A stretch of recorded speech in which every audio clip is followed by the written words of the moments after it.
तळ कोकणात असंख्य अनोख्या रूढी परंपरा पाहायला मिळतात। अशीच एक प्रथा म्हणजे गावपळण। म्हणजे काय तर देवाचा हुकूम येतो आणि अख्खं गाव आपले उभे संसार घेऊन वेशीवर राहायला जातं, सुट्टीवर जातं। तब्बल 450 वर्ष जुनी अशी ही परंपरा नेमकी आहे तरी काय पहा। ही 400 वर्षापूर्वीची प्रथा आहे, वाडवडिलांनी चालू केली। ते आम्ही मंदिरात जाऊन शिराळे देवाच्या गांगेश्वर या देवळात जाऊन तिथे आम्ही कौल प्रसाद घेतल्याच्या नंतरच आम्ही शेमेच्या बाहेर येतो। बाहेर कौल झाल्याच्या नंतर आम्ही 2 दिवस ही झोपडी बनवतो। झोपडी बनवल्याच्या नंतर एक तिसऱ्या दिवशी आम्ही बाहेर येतो। इथे येल्याच्या नंतर 5 दिवस आम्ही इथे राहतो। काही ढुरा कोंबड्यांना कुत्री वगैरे मांजर काय असतील जनावर पाळीव प्राणी त्यांना आम्ही सर्वांना इथे घेऊन येतो। इथे 5 दिवस झाल्याशिवाय आम्ही परत देवाचा कौल घेत जात नाही। हे आहे वैभववाडीतील शिराळे गाव। कोकणामध्ये शिराळे, आचरा आणि चिंदर या गावांची गावपळण असते।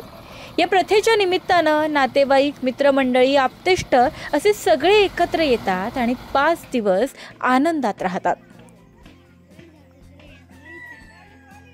म्हणजे देवाचा हुकूम झाला की सर्व माणसांनी 2-3 दिवसाच्या आत इथे स्थायिक होतात इथे सगळे लोक। आणि आम्ही आपले माहेर वसनी पहिल्यापासूनचे बालपणीची आठवण म्हणून आपले येतो सगळ्यांना भेटायला। इथे सगळी सर्व जातीची माणसं सगळी एकत्र सगळे एका घरामध्ये आमचे कुटुंब असतं पूर्वीचं। आता वेगवेगळी गावामध्ये घरा वेगवेगळी होतात, इथे कसं सगळं पूर्वीचं कुटुंब जसं असतं तसं इथे 4 दिवसासाठी एकत्रच असतात, म्हणून खूप मजा वाटते।